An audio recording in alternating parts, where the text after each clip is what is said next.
एक बढ़िया सी कहानी सुनाती हूँ, सुनिए कहानी। चलो कहानी शुरू होती है एक गांव से, ठीक है। एक गांव में एक राजा था और उस गांव में एक बूढ़ा आदमी था। तो ये कहानी दो लोगों की है, एक राजा की और एक बूढ़े आदमी की, ठीक है। तो जो वो बूढ़ा आदमी था उसके बारे में सब लोग कहते थे कि जो भी सुबह से उठ के इसका मुंह देख लेता है उसको दिन भर खाना नहीं मिलता है, ठीक है। ये बात किसको पता चली? राजा को।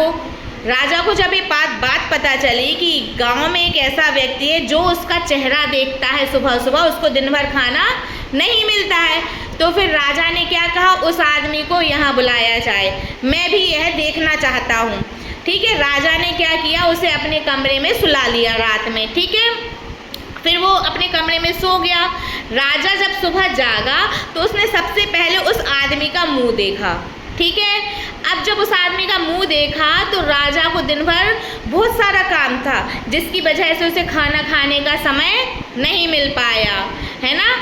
तो उसको क्या लगा रात में कि भाई जब मैंने इस बूढ़े आदमी का मुंह देखा था इसलिए आज मुझे खाना नहीं मिला।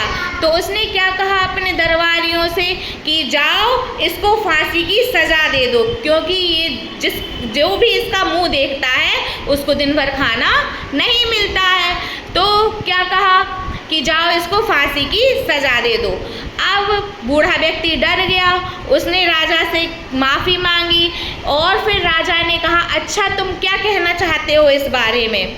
तो बूढ़े व्यक्ति ने कहा कि मैं तो जिसका भी मुंह देखता हूँ, जो भी मेरा मुंह देखता है तो उसे खाना नहीं मिलता है ना, यही था ना।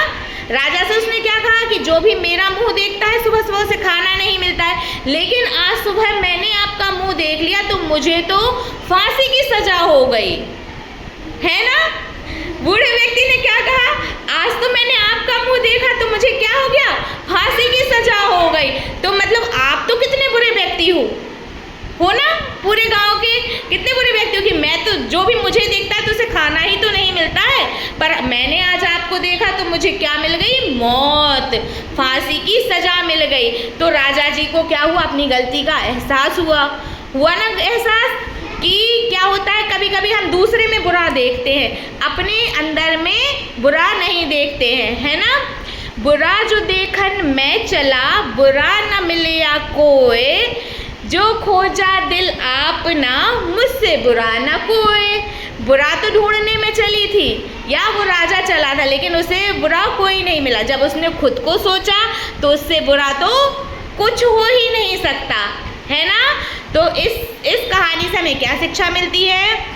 इस कहानी से हमें शिक्षा मिलती है कि हमें कभी किसी का बुरा नहीं देखना चाहिए और ना ही करना चाहिए, है ना।